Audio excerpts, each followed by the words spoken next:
What's up, Redheads? We are live, but before we begin, you already know we got to play the damn intro.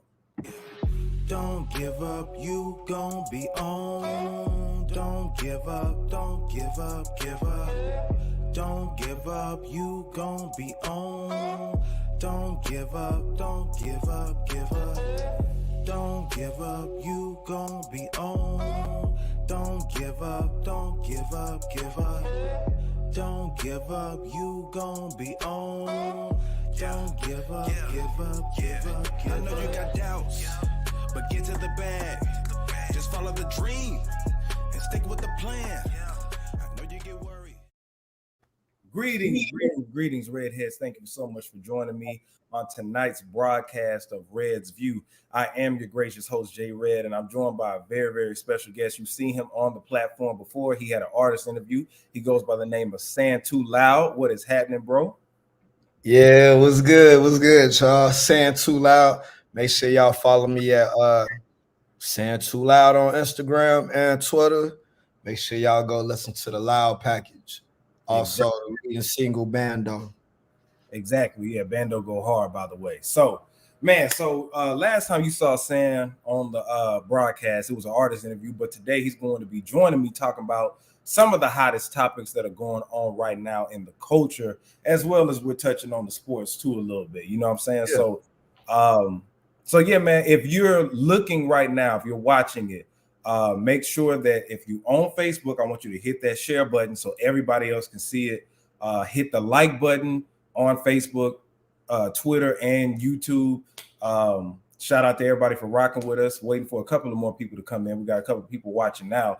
But if you're watching on YouTube, make sure that you subscribe to youtube.com/RedsView. Hit that notification button, the little bell, so y'all will be notified every time that I go live. You know, you never know who's going to be on here. And we got some special artist interviews that are coming up. I can't wait for the next guest that's going to be coming up. I'm not going to say too much, but anyway, without any further ado, let's go ahead and get into it. If you're watching right now, you've seen the title, the first part of the title, and you on YouTube, you probably see the thumbnail. And ladies and gentlemen, Travis Hunter signs with the Jackson State University, which is my alma mater, Jackson State University. So shout out to that, man. And the reason shout out to that young man. Exact, man. The reason that this is so important is because he's the number one. Am I correct? He's the number one cornerback and wide receiver too, or something like that. I heard reports he's the number one player in the whole country. In the whole country, in the nation. You know, he's number one. And he was committed, from my understanding, he was committed to Florida State. And now that is Deion Sanders' alma mater, right? But at a press conference that he had today, he revealed that he is not committed to them. He's signing officially with Jackson State, ladies and gentlemen. So, man, what you think about that? What I think about it, congratulations to that young man. I honestly, I don't keep up with high school football, but it didn't surprise me that the number one person was a brother or whatever, you know what I'm saying? But we just gotta like call it how it is, man. He comes from an HBCU family. Moms went to Hampton, I think. Pops went to A&T. I don't know, fact check me. I don't want to, you know what I'm saying, give wrong information, but he had that upbringing or whatever. And but this is a different shift for us. We need to go where we're accepted and not where we're tolerated. You feel me? And I say good for him. And his decision really showed a lot of, you know, I'm gonna keep it a buck with you, white America's true colors. They feel like they obligated to us. And in the first place, hey, this is white people, this is y'all fault. You feel me? If you would have let us go to school with y'all in the first place, there would be no black colleges. Exactly. Yeah. You feel me? Like there would have been no black colleges. We all would have been one big happy family like how y'all be wanting us to be and all that. But it's not like that. So you can't get mad when a young man decides that he wants to go to an HBCU. And he's a number one prospect. Y'all not obligated to this man. And I think that he would get coached and developed the right way being in that atmosphere, because I come from an HBCU. You come from an HBCU. So you know how it is. Not only do you get taught, you get nurtured. Exactly. You get to be in an atmosphere of people that are professionals in the field that you're aspiring to be in, and they can tell you firsthand how it feels to be Black, trying to aspire to be in the position that you want to be in. So congrats to that young man. He going to have a whole beautiful system around him in Jackson, and I think it's dope, and I hope it inspires more people to, you know what I'm saying, take their talents to where they're appreciated. And it will, because it's somebody else. It's a few other players that have signed with Jackson State. Now, if people have been following Deion Sanders at Jackson State, he just signed last year, right? And then, COVID happened. So then this year was the official start year of him being primetime Coach Sanders. Yeah. And we won the SWAC championship. As a matter of fact, this weekend, this Saturday at the Mercedes-Benz Stadium, and it's sold out as far as the seating. Not the whole stadium, but as far as the capacity of how many people that they want. We sold out, and the city is going to be lit here in Atlanta. I already live here, so you already know I'm good. But we're doing the Celebration Bowl. We're going to be playing South Carolina State or whatever, so that's going to be good. But like you said, man, it's important because he's number one out of everywhere, right? You don't hear about stuff like this. I knew when Deion Sanders was coming to JSU, not only was it a win for JSU, but I knew it was going to be a win for all HBCUs. So anybody that was hating, another HBCU that was hating on Jackson State, I'm like, y'all not realizing, like, the attendance isn't just going to be Jackson State. It's going to be Mississippi. It's going to be Mississippi, Alabama, Texas. You know what I'm saying? Florida. We play FAMU. It's been incredible to see this. But what is funny is that we always got some haters, right? So I'm gonna show a clip of what they actually did to Deion Sanders. You remember I said that's his alma mater, right? So we got angry white tears, right? So what I'm gonna do is show you, everybody, what they did to Deion Sanders' jersey. So it's a shame.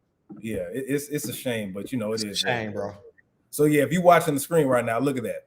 Angry FSU fans are really out here burning an autographed Deion Sanders jersey without even taking it out of the frame first.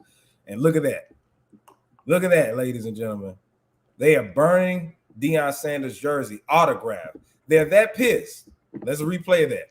They are that pissed. It's funny to me, man. Like I said, I like white tears. I like white tears because I eat them with my. Never mind. I ain't even gonna say it. I wish I had white tears. Shit. I wish I had white women tears. I get shit done in life, nigga. I'd be Elon Musk. They say that you get the white tears because you eat them with your crackers. Yeah. This is what you call white privilege. You know what I'm saying? White entitlement. Because I already guarantee you 9 times out of 10, a brother didn't burn that. Yeah. You feel me? Yeah. I don't think no Asian person burned it. No. I don't think no Mexican burned it. Hell, I don't even think an arsonist burned it. Right. You feel me? He's not a good arsonist. That's funny. Bruh, this was, and then you hating on, I'm assuming he probably went there or whatever. So how you hating on somebody that's from your alma mater? And then second of all, are you really that mad? Were you watching that young man all 4 years in college? Because I never heard of him until today. Yeah, me neither. That's what I'm saying. Third of all, the entitlement that you think that you could own this young black man, and that because he verbally committed that he needs to go there, when we know the history of these predominantly white football colleges, like, bro, they've been exploiting us for years, bro. So you know, when another brother, and I guarantee you they gonna think it's tampering or whatever, but it wasn't tampering, bro. It's you know what I'm saying? Like at the end of the day, that boy had to make a decision.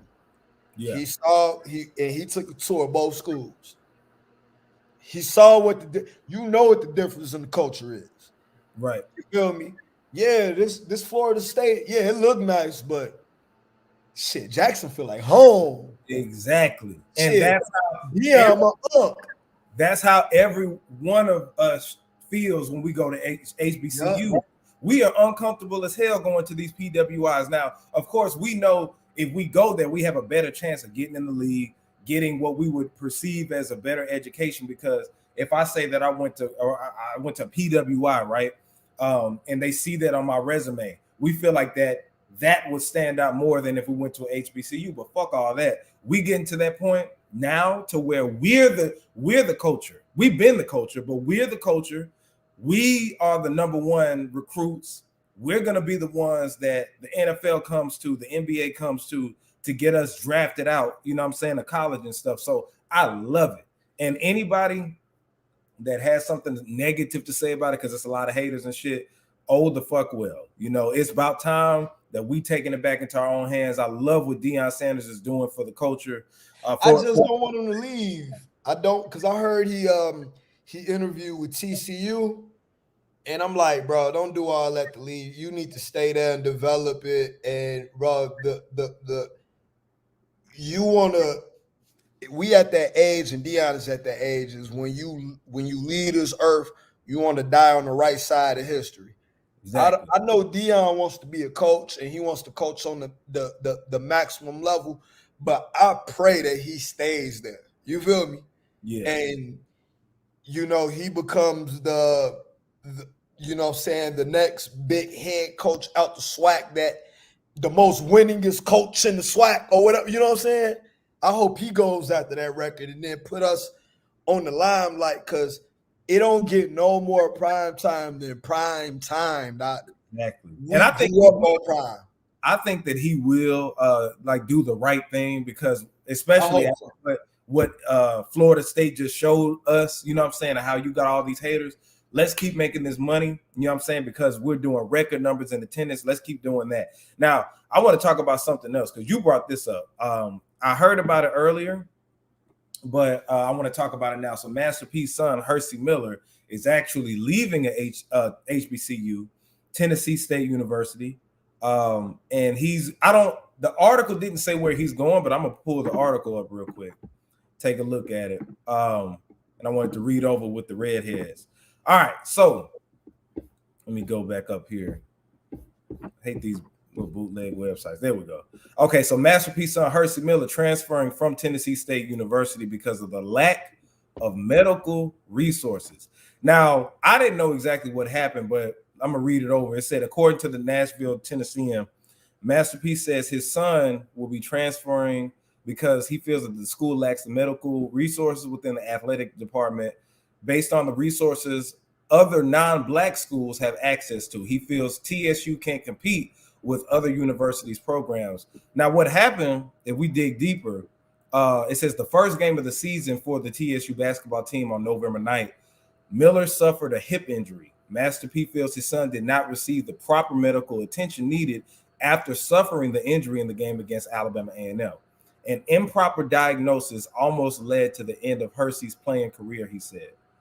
It says Miller was shut down for the season last week on November 30th. He averaged 10.2 minutes.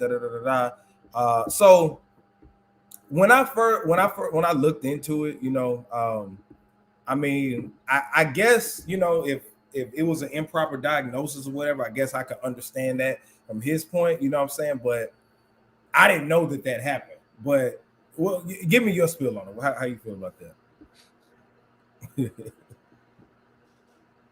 Okay, so look, I would be okay with him leaving if they would have just kept it strictly at just basketball.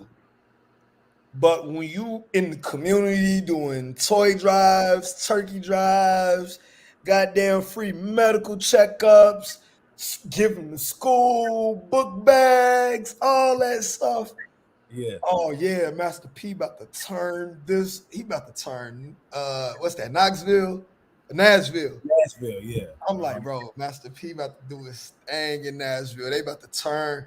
I'm like, this nigga, Master P talking about he want to one day make him a HBCU. I'm like, man, Master P really, really gets it. He gets what we went through. And then, you know what I'm saying, this happened. And he just really showed his privilege, fool. He just showed that rich nigga privilege, bro. It's like, and Yeah. then I'm like, it's a lot to dissect with this, a lot to unpack. But the main things is you did all that for the community. You got the whole city of Knoxville looking up to you. You got Hershey's, all his classmates that he came in with, all his teammates that he came in with. You feel me? Just to leave in the middle of the school year, the boy only played 3 games. And then, you know what I'm saying, he got injured. And I I know for a fact that wasn't TSU wasn't the only school that he visited. You Yeah. went and saw these schools with these facilities and the means to do it. So if it was about basketball in the first place, you should have just went to a school that had the facilities. But if you're gonna be on the side of a HBCU, you got to back it up because how many hardships you done went through? Yeah. Niggas couldn't up and just transfer to a school that could cater us. No, we had to thug it out. You feel me? And if you with us, thug it out. That gives me the vibes of people like, yo, I'm Black Lives Matter, but when the police get the mace and the spraying the holes at us, oh, I ain't trying to get hurt. I didn't know it was like this. Yeah. I can get that aspect of it. I can, but the thing is, first of all, let me announce this. I forgot to announce that we on Instagram. Announce this on Instagram. Hold on a second. Yeah. Redheads, I am actually live right now. I'm a little late, but click the link right here, Reds View Live. But yeah, like, so I mean, like, if his career was in jeopardy with the improper diagnosis, you know what I'm saying, that could make you get to a point where you just like, well, fuck it, like, you know, I got to take him out of it. Now, but the thing is, I guess with me being on code, right? I know how crucial it is for HBCUs. Like, if I say that they don't have proper medical, blah, blah, blah, right? That's going to make because he pretty much made all HBCUs look bad and saying, hey, he's going to transfer somewhere else. And you know where he's going to transfer to. Master P should have used his resources.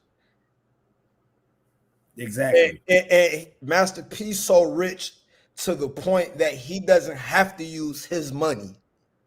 You feel me? To create the resources possible to take care of that school. He could get other people's money to do it. I agree with you. You feel me? People like, well, Master P ain't obligated to pay for. He ain't gotta pay for nothing. Yeah. You Master P, fool. You got your own noodles, your own pancakes, your own record label, real estate, movies, all that. People will donate. And people, and you know, people like real niggas that went to HBCUs, we know about SWAC schools. SWAC carried HBCUs all these years. Everybody in the SWAC know about everybody in the SWAC. Bro, you would have had we would have created them jobs, created the facilities to take care. And another thing, the other point I wanted to make is, bro, this little boy is not LeBron James. He's not even starting at TSU. Where the fuck you finna transfer to and starting at? You know what I'm saying? Is it about basketball or is it about education? Because you're doing this shit for free.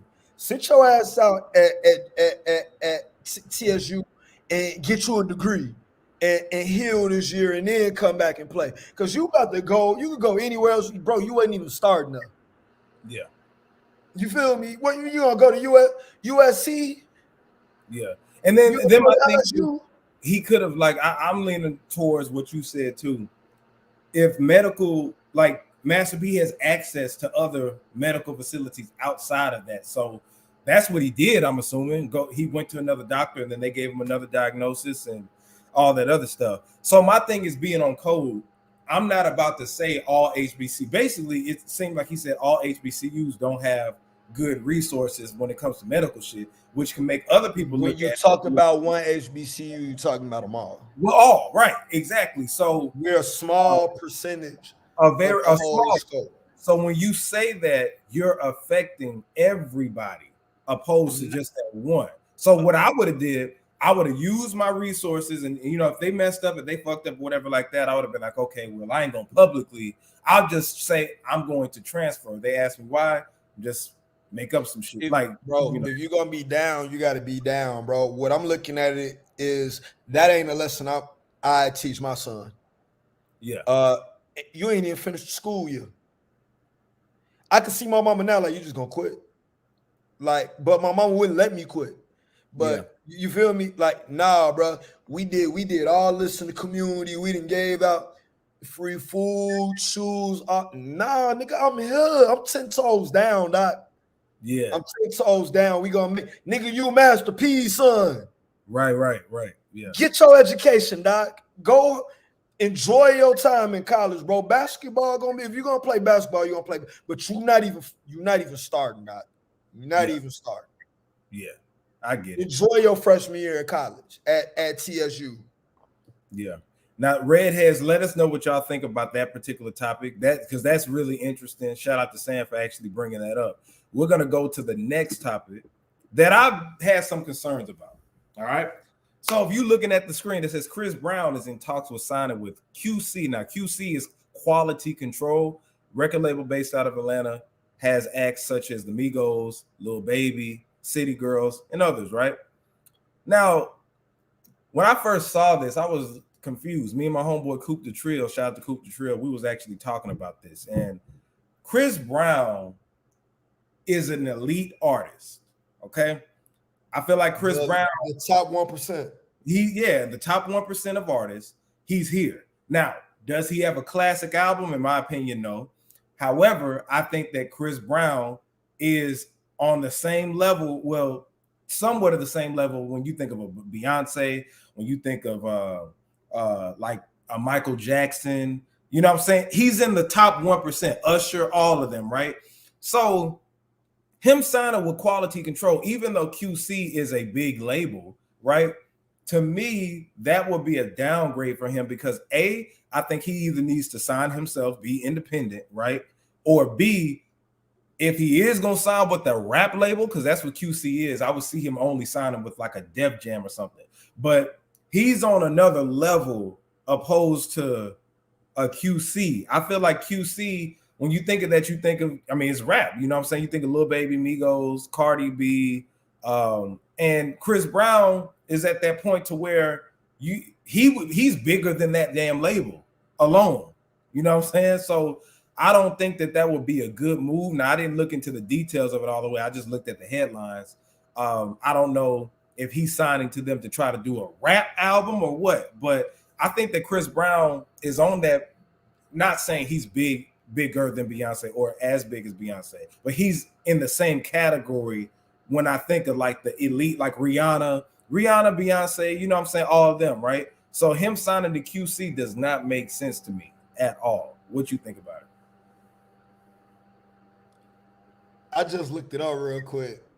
And just when you just did that, because I never seen the report, I just looked it up real quick. Yeah. And it actually does kind of make sense. What, for him to sign with QC? Yes. Okay, how? Please tell me how. Because Chris Brown right now has been handled wrong his whole career.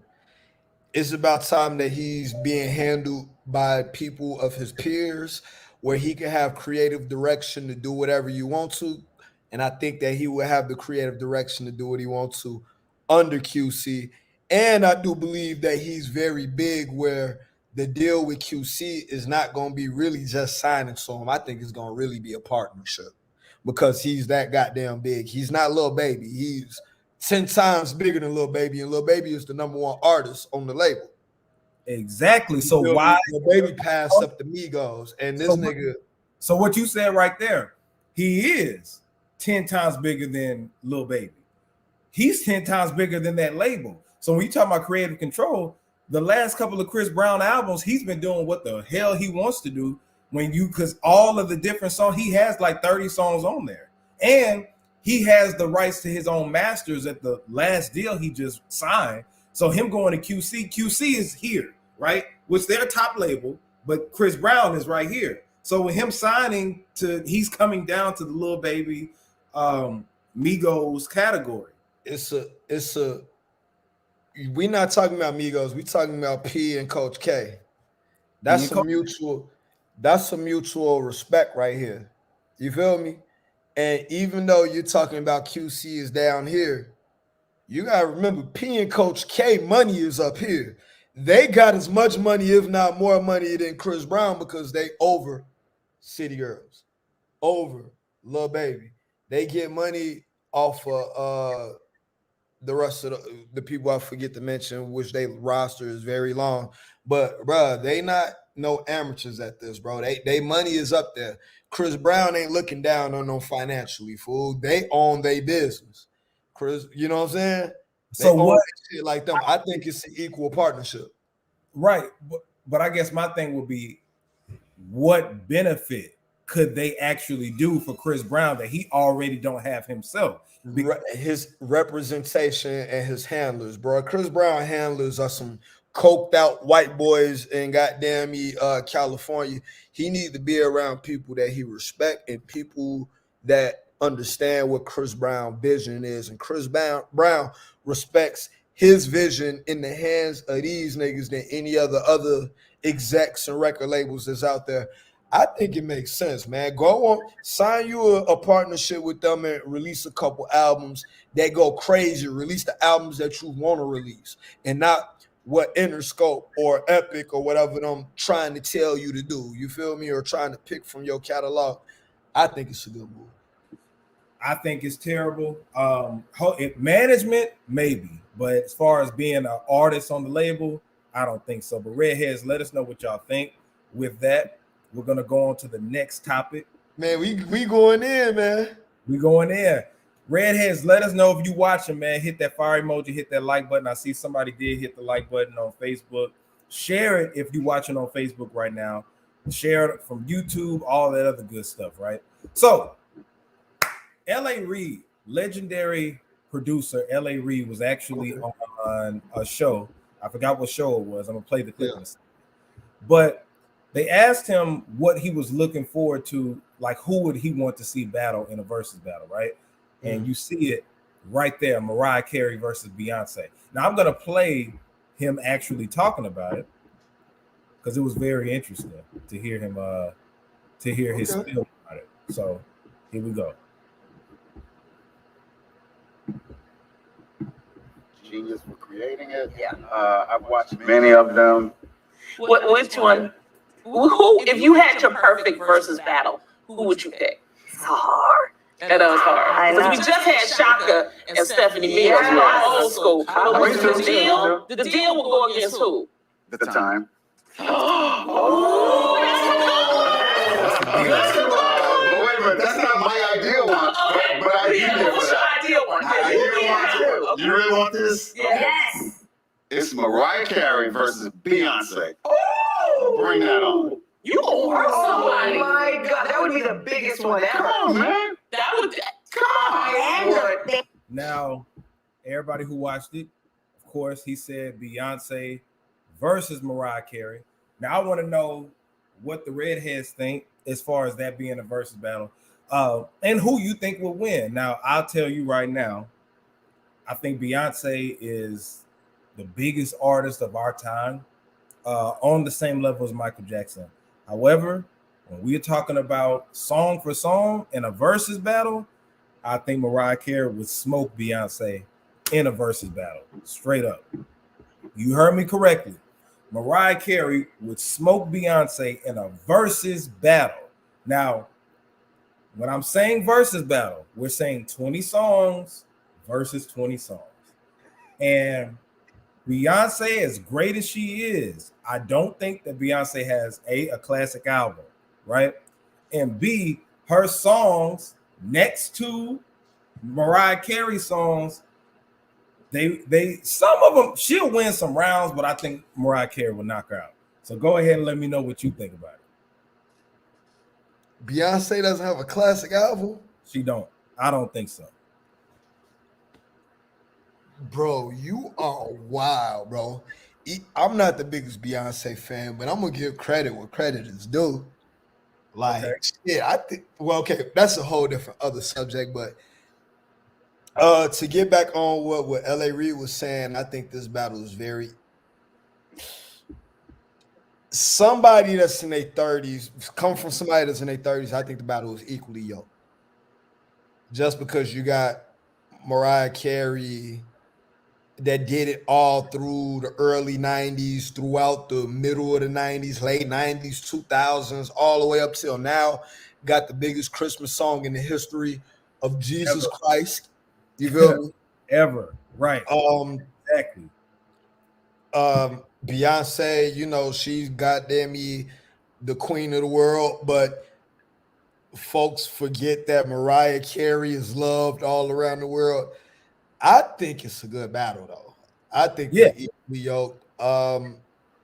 If I had to pick a winner, I would pick Beyonce just because it's 2021. But this is the thing, right? If you're picking Beyonce solely based off the fact that it's 2021, are you saying you're picking her because she's made more up-to-date music? Or are you saying that if Mariah Carey plays fucking like We Belong Together, or she plays Visions of Love, or she plays Emotions, or if she plays One Sweet Day, you mean to tell me Beyonce has songs that could win against those classic songs right there? Look, with the verses, it can go either way. You be coming in there thinking Dipset go in, then the Locks come in there win. It's all about what happens at the verses, but more people had access to Beyonce's music than they did Mariah Carey, because Mariah Carey came up in a time where you actually had to walk into a record store and buy her music. Beyonce came in the latter couple years of that. Then next thing you know, boom, you could download it to your iPod back in 2003. You know what I'm saying? The streaming era started. So it was easier to access other artists' music. So that's why I say Beyonce. Well, I don't know. Now, I would agree with you when it comes to streaming, but Beyonce, by the time streaming took over, Beyonce was already kind of done as far as like making. Beyonce got the Destiny's Child catalog in her bag too. She do, but Mariah's catalog is bigger than Beyonce and Destiny's Child. Because bro, when I say this, it's a couple of songs you know automatically that Beyonce ain't gonna beat. You know what I'm saying? You know she ain't gonna beat the Christmas song. Come on, bro. She ain't gonna beat One Sweet Day with Boyz II Men. There are Mariah songs that you know damn well that Beyonce cannot beat her with. Now, I do agree with you. Baby, if you give it to me, I give it to you. Busta Rhymes, bro. Not that one. That's funny. That's a funny nigga. song. No, that shit hard, bro. That was cool. But you got to think too. Mariah Carey helped, and people don't give her credit for this, but she helped hip hop become mainstream. Helped it. Hip hop was already becoming mainstream, but Mariah Carey putting rappers on her records, she didn't have to go to Old Dirty Bastard for Fantasy. She didn't have to go to Jay-Z for Heartbreaker. She didn't have to go to Bone Thugs for Breakdown. She did that and incorporated. Now it was an even exchange, right? But she was this pop princess. But right when that Butterfly album came out, Mariah started taking off her clothes and went hip hop. Bruh, Mariah Carey had to, like, one thing I respect about her, she didn't go Tiger Woods on us. You feel me? She didn't, like, Mariah Carey knew she was black. You feel me? Yeah. And as crazy as she's one of them black people where, you know, she could pass as white. That helped her a lot, but she had talent, though. But what was good about Mariah is she never forgot that she was black. She knew, like, hey, if you're a dope artist, you're a dope artist. I'm going to work with you because none of these pop people going to hop on no song with Bone Thugs. Right. You feel me? Exactly. when they the most notorious rap group. People burning their records too, like back in the night. I remember that. One of my favorite first CDs was The Art of War. You feel me? But she got Beyonce steady breaking me up, down. Got songs with Puff, songs with went on a tandem with JD. Mm-hmm. She gotta thank JD a lot too. And then you gotta think Mariah, remember, she even fell off and came back. How many artists actually do that? You know, she could have been stuck in the 90s, but she came back. She never forgot about black people. She never forgot about her people. Yeah. If she would have been all off the end with the white people, but she never, everybody, you know what I'm saying, Mariah Carey, like, she looked white, but, you know, she black. Yeah. Shout out to Mariah. Now, I don't think that Verzuz battle would ever happen. You know what I'm saying? Never. There's not enough money. No, it would never start on time. It wouldn't, and it would never happen. They would have to do that for the culture, period. Because I don't think it's enough money you could pay Mariah, and damn sure it's not enough to pay Beyonce. They would benefit. Both of them really wouldn't benefit. They would just be giving us something that we want, opposed to it benefiting them. Yeah, it would never happen anyway, because Beyonce don't even do no interviews, bro. Yeah, she don't. That's a dream match. You know what I'm saying? This Verzuz thing. Did you see the Bone and 3-6 Verzuz? Yeah, you did. We talked.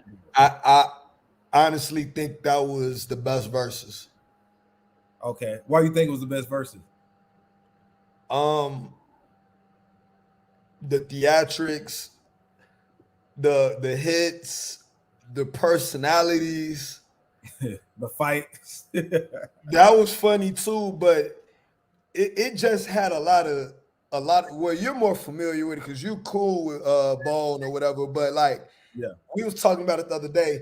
It made me realize that, like, bro, every group has that one member, and it's Busy Bone. Busy Bone was like, man, don't get me wrong, you might disagree with me, but Busy Bone was the lead singer of Bone Thugs, but he had the most trouble. You know, he's not always there, but it's like you be rooting for Busy when he there. And then when he on, like, bro, I watched a clip from Busy. I think it was that song with Tupac, right? And, and to this day, I don't know what he said. And they, hold on, Busy. And he was still trying to keep going. Like, yeah. I'm like, bro, Busy got a lot of class, but like, it made you remind you of like how talented these guys were. And then on the 3-6 side, it made you realize, like, yo, bro, Gangsta Boo has some hits. Like, you feel me? Like, people sleep on Gangsta Boo. Like, you slept on the line of 3-6. 3-6 molded a lot. You know what I'm saying? The way the South is moving right now. Yeah. It was good. It was definitely, from all the artists they brung out and stuff like that, like the after effect of it has really been impactful because, like, you know, like I'm still talking about it because, you know, Bone is my favorite group. They're my niggas. Interviewed them, work with them and everything, but it was real good. It was real good. Now, one thing. I wish Bone would have took a page out of the Locks book and just had instrumental. I wanted to hit them. And I'm so mad they didn't do Mo Murder. Oh, they did Mo Murder. Wait, not Mo Murder. They didn't do first of the month. Yeah, that was that. I don't know what the hell they were thinking. That's the reason I feel like they lost the battle, and it wasn't because they don't have as many hits as 3-6. I think it's more so of the songs that they played because they, like I said, they need a few like Thuggish Ruggish Bone, Notorious Thugs, Thug Love, For the Love of Money. They did Notorious Thugs. They did, but I'm saying those are like some of the songs that automatically will crush 3-6. But how the hell do you leave out First of the Month? First of the Month with an automatic, it's no song I feel like 3-6 has done that can match up to a First of the Month, in my personal opinion. I don't think so. Like a 3-6 song, the closest that I see to that is maybe the production on International Players Anthem, yeah. That's it. You know, and I kept telling folks at the time, I was like, look, 3-6, I grew up off 3-6 too. right? Way more of a fan from Bone than them. But I feel like the timeless classics, I mean, 3-6 made timeless too, but first of the month, you play that every first of the month. The Crossroads, you play that at a funeral, right? You got to be in the mood to listen to a 3-6 song. You know what I'm saying? You ain't gonna just turn on Slide My Knob. You could turn on First of the Month and just go to a vibe. You could turn on the Weed song and go to a vibe. But anyway, I think it was a good battle for what it was. Like you said, Busy, talented as hell. And I'm glad. Busy, man, like I'm praying for Busy. I want that nigga to that nigga, like that battle made me go back and listen to some old. And one thing about Bone, for it's 5 of them, but it's probably like 200 albums. Yeah, bro, Crazy Bone and Busy Bone had an album when we was in high school. I forgot about. I went back and listened to that. Bro, I forgot all about all these songs. But yeah, man, I want them to get it together, man. And do it for real. They need to go and link together and do a joint tour. That would be awesome, bro. I definitely. They've done shows before, but I definitely would love to see it. And they need to go and throw Bun B in Yeah, that'll be dope. Yeah, bring 8Ball and MJG, all of them. Yeah, that show. But yeah, man, Redheads, if y'all are watching, hit that like button or let us know that you watch it. Hit that fire emoji in the chat. Let us know that you with us. There's been people popping in, popping out periodically, having a great discussion tonight. So I want to talk about one of your favorite artists and one of DJ PM's, shout out to DJ PM, favorite artist, Rick Ross. Now, if you see the thumbnail, you see that I got Lazy written across Rick Ross's latest album, Richer Than I Ever Been. I got Lazy written across there. And there's a solid reason for that. So over, let me see, was it yesterday? Yeah, yesterday and the day before, I listened to his most recent album, Richer Than I Ever Been. And when I tell you that it was the most mediocre project, I feel like that I ain't gonna call it trash because I don't feel like Rick Ross is a trash artist. However, I do think that the music that he's been making the last couple of albums have been super mediocre. This album feels lazy as fuck, and I feel like Rick Ross has gotten so rich to the point to where he's doing rap as a hobby, which it is what it is, you know what I'm saying? But there's certain artists who become rich as fuck and still treat it like they hungry. Jay-Z, for example. You know what I'm saying? Nas, for example. Every time they give us an album, even if it may not be as good as their last one, you can still see that they put effort into it. This album from Rick Ross is lazy as fuck. The production is lazy. His lyrics are lazy. He sounds relaxed. You know what I'm saying? It sounds like he just put it out just to put it out. And one thing about him, he need to change up that damn flow. This is how Rick Ross rap. Yeah, I got $100 million, $100 million. Bitches see me and they want to holler. Something, it's like he do that same thing. And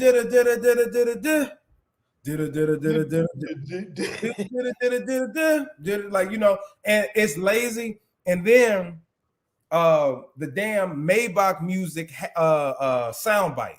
The Maybach music soundbite has to go. Maybach music, that shit is old. It is tired. That shit remind me of 2011 back at Jackson State. It was cool at first, you know what I'm saying, with the little tag, you know what I'm saying? But that shit, I'm like, you still got that shit going on? He don't sound like he's grown or elevated. Come on, man. I'm used to good production from him or something. There wasn't no songs on here that stood out. All he does the same formula. He's going to name drop some people because that's what he's been doing. He'll name drop Nicki, Lil Wayne, Birdman. You know what I'm saying? That nigga got lazy. Now you need to check on your boy. Tell them that he needs to update that flow into 2021. I'm gonna tell you right, the album sounds like that. You want to know why? Why? Because he changed the album cover. He changed the album cover, man. It don't hit the same.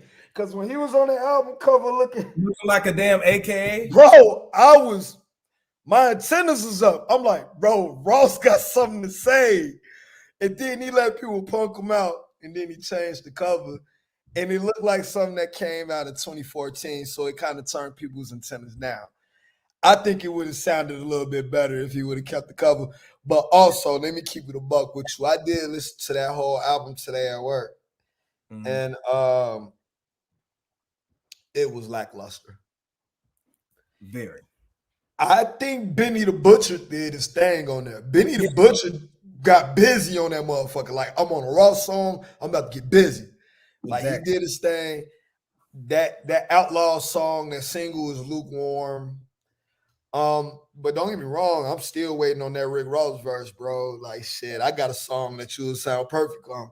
Send that verse. But yeah, he got it in him, but it was lackluster right here. Shout out to Jason Renner. He said, industry is overcrowded with garbage backed by high-end production. If you remove the production, it will be trash. Yeah, I mean, I agree with that. Some of the production is good, but I mean, as far as this Rick Ross album, everything, like his bars were media. It just sounded like he was just too relaxed. And he was rapping. See, it's one thing to boast and brag rapping like a rich nigga, right? But this nigga was rapping like a rich nigga that just don't give a fuck about music no more. I'm thinking he probably had another CD left on his contract. But he's independent now, though. He not signing nobody. Nah. Well, let me see. Because you remember he was with Def Jam, and then he got a deal right now. He ain't all the way independent. Let me see. Who is Rick? He was somebody. Is it Epic? Maybe? He was somebody, Doc. Let me see. Everybody on MMG trying to get out their contract, bro. Wale and Meek and them signed these 7-8 album deals with him. Yeah, they did. You notice he not on Ross ain't on none of their albums this year. Okay, so he's on Epic. He's on Epic. Yeah. He's on Epic. I thought it was independent. I mean, shit. Nah, he ain't independent. He signed, bro. But his record. Shout out to Ross, bro. I know what Ross is capable of, man. But you know, that probably was just a business move for him. You know what I'm saying? Get that out the way to lead to something bigger. But we all know that Ross got it in him, man. Ross is one of the great voices of our time, bro. Yeah, was. I can't give him that no more. Now with them lazy ass mediocre music. Somebody said that MMG stands for Mediocre Music Group. So I mean, I don't even think it's the MMG no more. Yeah, it's really not. But that album, like I said, maybe if the cover with him looking like AK, that would have been. It would have sounded a whole lot better. Probably sounded a lot better. Because that shit right there, I'm like, bro, that shit, bro.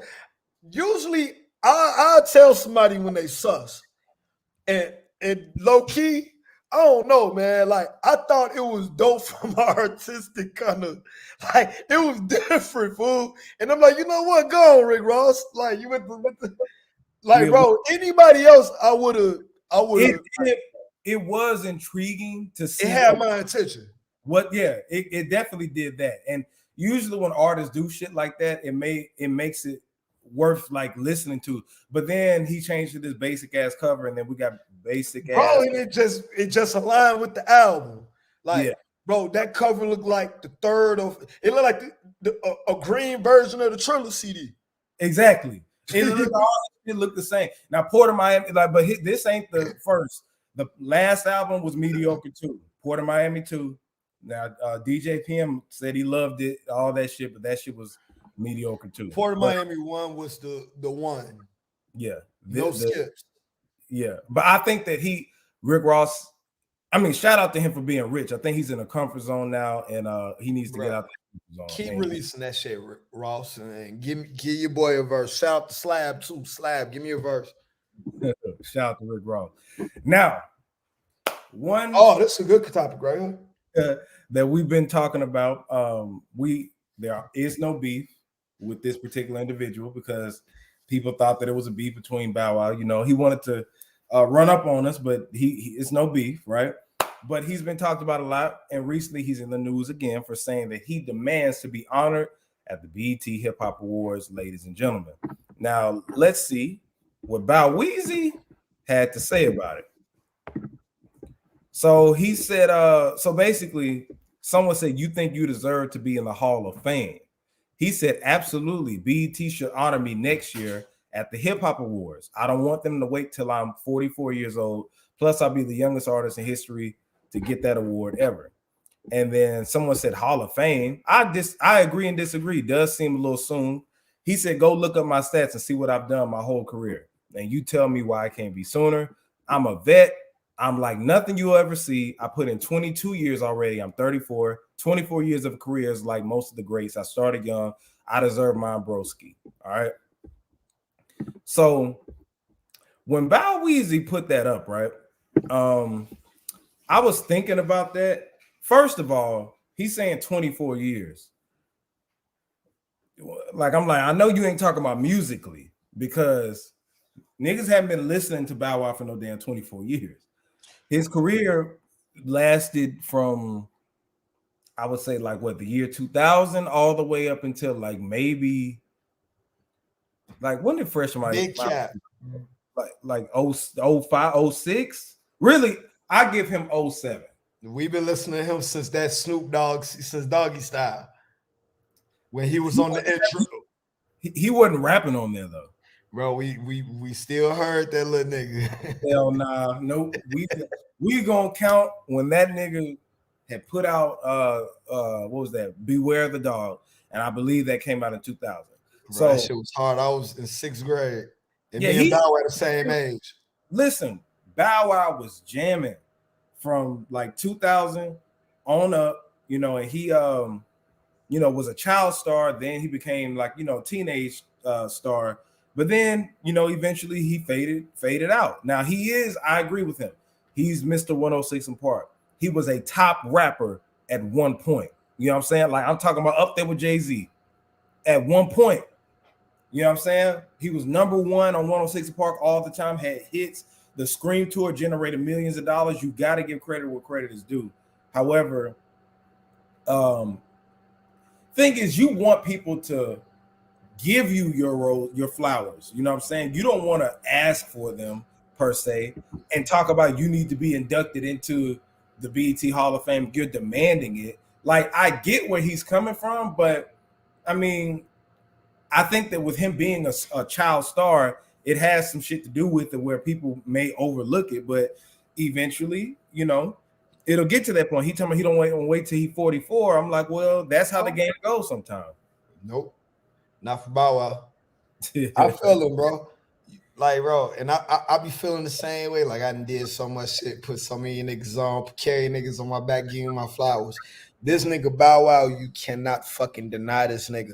I forgot this nigga had a song with Jessica Simpson and shit, and him and JD in the video. Like, nigga, I forgot all about the song, and I played that junk. This nigga and this bitch crip walking with junk. I'm about to show you this junk. You can't deny this nigga Bow Wow.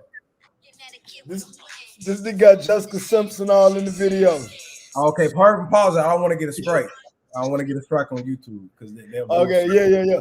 But look, you can't deny this nigga. This nigga came out, bro. He sold millions and millions and millions and millions of records. He done fucked all the girls you dreamed of first before they married. The Kanye Wests, the goddamn Russell Wilsons, before they done hooked up with Future and shit. He boned them. And then the nigga got a million goddamn hits. And this nigga did this shit, and he's my age, and I be sitting back looking like, what the fuck did I do in my life? I'm 34 years old, just like this nigga born in 87. This nigga been doing it since a young age, bro. And niggas like him, you gotta remind motherfuckers, because you guess what? When you quiet, motherfuckers ain't finna bring up shit about you until you dead and gone. So if I was Bow Wow, hell yeah. A nigga like Bow Wow, he can't let his shit do the talking. He one of them niggas that really, I'm gonna talk my shit. I'm gonna remind you, cannot say that Lil Bow Wow did not carry BET from 2001 to 2007. Took a couple years off and then came back and killed the shit again with Mariah and Chris Brown. The nigga, every song he released on BET got retired. BET 106 in Park, man, BET was about to fall fucking off the face of the planet, and Bow Wow with his tiny little fucking paws motherfucking resurrected them and saved the whole goddamn network. Give that nigga his award. Well, this is the thing. And I don't blame him for having to remind motherfuckers because he did that. I mean, yeah, you can look at it from that lens, but I think that he will be honored eventually. But when you tend to do shit like that, talking about I demanded I do that, I did that, people look at you like, you know, you corny. And Bow Wow does a lot of things to make him look like he's corny. He's very fucking corny, but that resume, bro, that nigga look better on paper than all these niggas. That nigga got a career that survived 5 niggas' careers. You feel me? That's Put true. some respect on that nigga name. Like, see, when Soulja Boy do it, yeah, I respect him and all that, but this nigga Bow Wow, bro, like, the nigga Bow Wow did the shit, and he did it before social media and all that shit. The nigga was in fucking, like, Mike, all these movies. Bow Wow, he was. bro, like, you can laugh at that nigga all you want to, fool, but Bow Wow did that shit, fool. No fucking cap. On paper, he looks better than all these motherfuckers, fool. Well, there you have it, Bow Wow. So Santulao says that he deserves his flowers. He Make that nigga his movie, man. And it's big Bow Wow, man, not the little. Now, this is somebody saying something good about you, Bow Wow, on Red's View. So I think that he'll appreciate it. He don't like y'all. No, you know, he was had threatened us. You don't remember that? You don't remember when I posted that? This happened about 2 years ago, I want to say. Was it in the beginning of COVID? No. This was before COVID. It was like, was that 2019? Something like that. I think it was either 2019, I want to say. Yeah. I fuck with Bow Wow. Bow Wow is entertaining, but like I said, you gotta respect that nigga, man. I respect it, Doc. He got long. That nigga been in the game since he was a little kid, boy. Yeah. Shout out to Bow Weezy. Shout out to Bow Weezy. Now, this is going to be the next super group. So, Dave East, Lloyd Banks, and Vado, 3 New York MCs, are forming, or they already formed, a group called The Council. And when I saw this, I was thinking, okay, this must be Slaughterhouse Part 2. You know, if people remember what Slaughterhouse, that was Joe Budden, Joel Ortiz, Royce the 5'9", and Crooked I. Now, I forgot about them. Yeah, now I ain't gonna call them. The only reason I that there was a group. Yeah, at one point about 10 years ago. Yeah. It was about 10 years ago. Now I said that. Now, thing is, they have similarities, right? Lloyd Banks was the only one that really did something out of them, as far as, you know, having hit records and going platinum and different things like that on G Unit. Yeah. That's what Joe Budden was, kind of. You know, Joe Budden was a one-hit wonder, but he still was the most successful one. And then Dave East is Dave East. And then you got Vado, who was Cameron's protege, right? But maybe the streets of New York and the tri-state area is happy or excited about this. I can't say that I am, and I'm going to just keep it a buck. I love Lloyd Banks. However, I don't think Lloyd Banks raps the same like how he used to. I never really listened to Vado like that. And then Dave East, I mean, do you like Dave East? Man, he got bars. Say what? I say he got bars. Bars where? Like he works out on a bar? You know, he lifts bars? Dave East be spitting, Doc. Am I excited about this group? No. What does Dave East be spitting? Bro, he got bars, Doc. Show me where the bars. I've listened to his album, and I don't understand what the hype is about. Yeah, I don't understand the hype. Like this group, I'm gonna say this group is just a regional thing, and we're gonna leave it at that. Don't get me wrong, all 3 of these brothers do have talent. You know me, I'm inspiring to be half of somewhere where they at sometime, but you know what I'm saying? I really do think it's a regional thing. And shout out to Banks and Vado trying to get back in, but shit, you know what I'm saying? Yeah. Honestly, you know what I'm saying? Do y'all thing, though. Yeah, shout out to the council. I hope they got some bangers that come out. I'm like, bro, you can't put it past people. Like, it'd be weird dynamics that come together and weird chemistry that you can't explain. So before I dismiss this project, enlighten me. Yeah. You feel me? Enlighten me. I might give it a listen just because we talking about it, but Bro, it might Davies, be a banger on that bitch. yeah, Davies doesn't really excite me though. But anyway, I'm gonna just keep it like that. I'm gonna keep it like that. All right. Yeah. Now, one last thing. New Edition back together. Going. It's not gonna work. No. Listen, they're back together, going on tour, and it's called the Culture Tour. And not only is it COVID tour.